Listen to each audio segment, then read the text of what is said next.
You know what's up. I feel like the most offensive thing I can tell you right now is like Jai Hind, right? It's like, or Jai Hind, is it? I forget. Is it? Jai Hind, okay. There's no, straight up, there is like a YouTuber who looks like PewDiePie but on crack, and he full-time lives in India with his Indian wife, and like he does travel vlogs, but then every time he goes to Pakistan, all the Pakistani shop owners will troll him and like, say Jai Hind.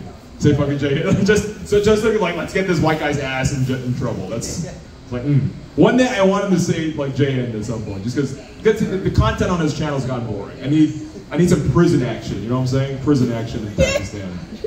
God damn. All right. Excuse me. On deck, it's going to be Tommy E. But coming up right now, he just finished up a couple deliveries. He's got one kid. You got one dog or kid? I have one. I have a child. He has a child, not a dog. I don't eat children. I eat dogs. It's way different. But coming up right now, give it up for Ish the Comic. Woo! Ish.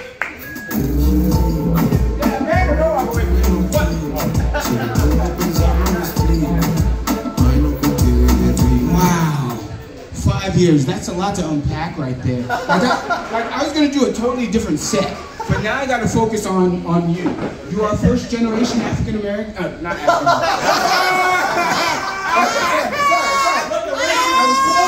I was going through my own experience. You're first generation?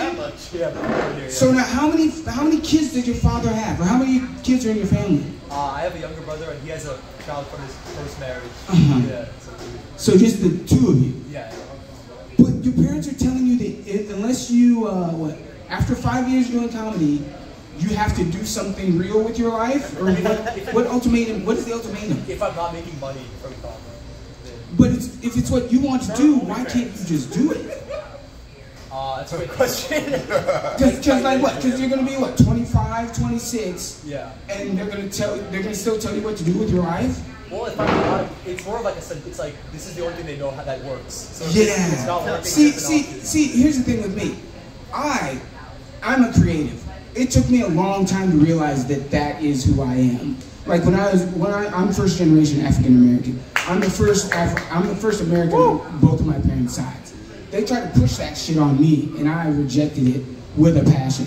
When I was about 8 years old, I loved school. I got on the A and B honor roll. I was expecting to come home with like a fucking parade, fucking clown or some shit like that. No, my parents had the nerve to tell me, well, you got a B. And that was it. That was the celebration. My celebration was the fact that I failed at getting a B, and I was on the A and B honor roll, not the A honor roll. Yeah. And then it was just downhill from there. Like one day, I love school at this time. I'm actually sitting in the living room reading a book. My mother comes in from her job. She tells me, "Who do you think you're kidding?" That was it. I stopped reading books from that day forward. I was 10 years old. I'm 42 now. Yeah, I hate books. But with technology, audio books. So yeah, so I listen to a lot of books while I'm driving. When I was about 23 years old, I finally decided like I really wasn't feeling school shit. Like I'm a lot of my not siblings but relatives, cousins, cousins, they all got into medical stuff. My dad one day he cut his arm trying to fix the lawnmower. He's like, "Hey, you got to drive me to the emergency room." I'm like, I saw that blood. I was like, not today, sir.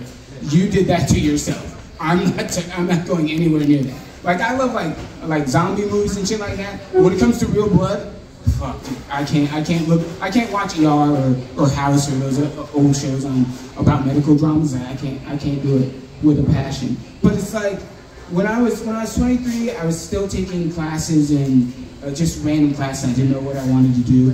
I fell in love with voice and diction. It was a class to get credits. Now, I told my parents, hey, I want to come out to California. I'm going to rent a hotel for a week. If I don't get a job, a place to stay, and an agent in a week, I'll come back and I'll scrap this whole thing.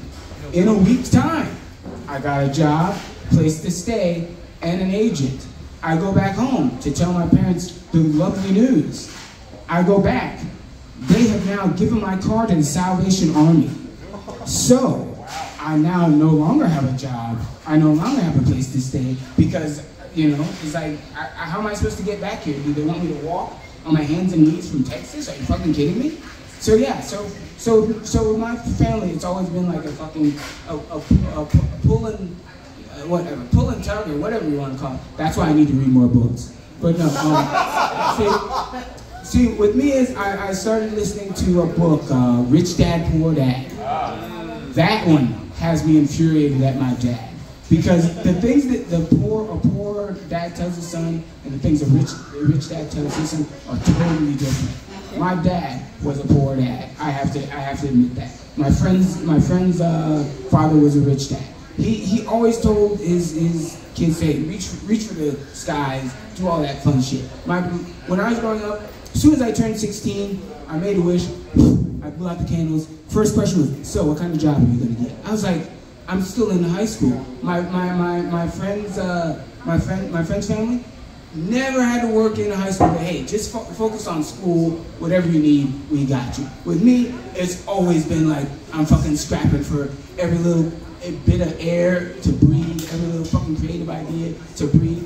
If I had had like a normal job, I don't know what the fuck I would have done with myself. I probably would have blown my own brains out.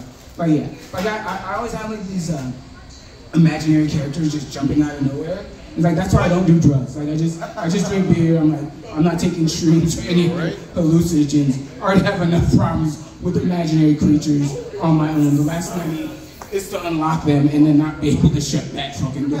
I'm like, no, fucking way, dude. I can't do it. But I do want to try some shrooms, you know, in a safe place. Maybe here, maybe not. I don't know. But either way, like for me, like I haven't talked to my mom since the beginning of this year. Best thing I ever did in my life. I no longer have somebody comparing me to somebody else's kids. I love it. Absolutely, I love it. It's like, that's my mind, just silence. So then I can create. Because like, now I have a job, I work at a warehouse. I started sending my mom Mother's Day gifts. I called her, hey mom, how was your Mother's Day gift?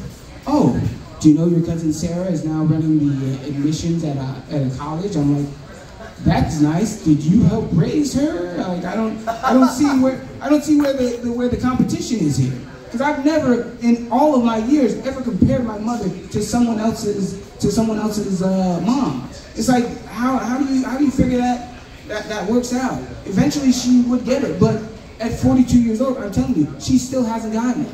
So you got to figure out what you want to do with your life, and you have to live with that. Because when I look in the mirror at night, I don't see my mom and dad. I see me, and I'm happy with my decisions in life. Like right now, I live a wild and crazy life. I'm actually sneaking in to the Hollywood Bowl concert of Smashing Pumpkins. Guaranteed. I used to work up there about 8-9 years. I'm cool with the IT guy. He's like, hey dude, you want to come through? We're all black, hit me up when you're here, we'll sneak you up the hill. I'm like, oh fuck yeah. He's like, yeah. And the Smashing Pumpkins is one of my favorite bands from high school. It's they're my favorite album of theirs, Melancholy and Infinite Sadness, just turned 25. Boy, do I feel old as fuck.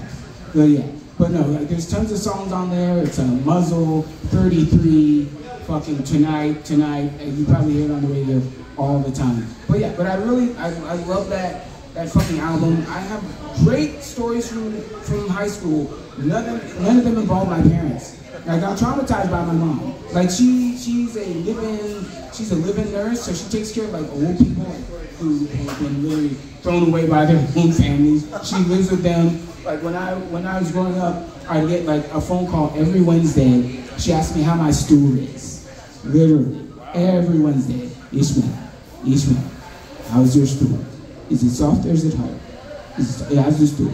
Like look, every fucking Wednesday. It's like that was our relationship for years. But I think she might know something, because maybe if something's wrong with your stool, there's something wrong with the rest of your body. So I eat a banana a day, folks. That's how I stay so healthy. That, and I don't have sex with random women. Yeah, that's another thing. I don't pay for sex. I would never pay for sex.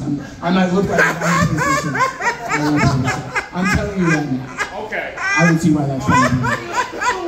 I refuse. I'm not paying for sex. That's the funniest thing you've heard all night. Really? Fuck you, Rat. Just saying. No, but I'll leave you with a nice little limerick here. Whether it's rain, sleet, or snow, when you're talking about Ish the Comic, you're talking about a motherfucking show. Thank you, folks. Ish the Comic, on with the show. Yes. Follow your dreams, folks, or they will follow you for the rest of your life. Ish the Comic!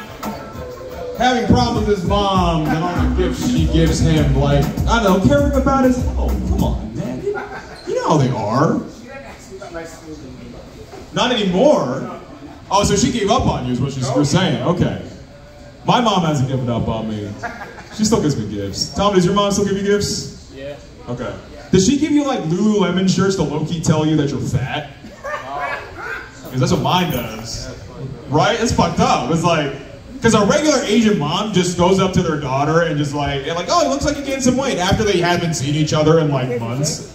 Because she won't say hi. She won't say, oh my gosh, it's not good to see you. It's like, you look like you got some weight. No, it looks good. It's totally fine. It's okay. Some men like the thickness. Would you explain how one of my cousins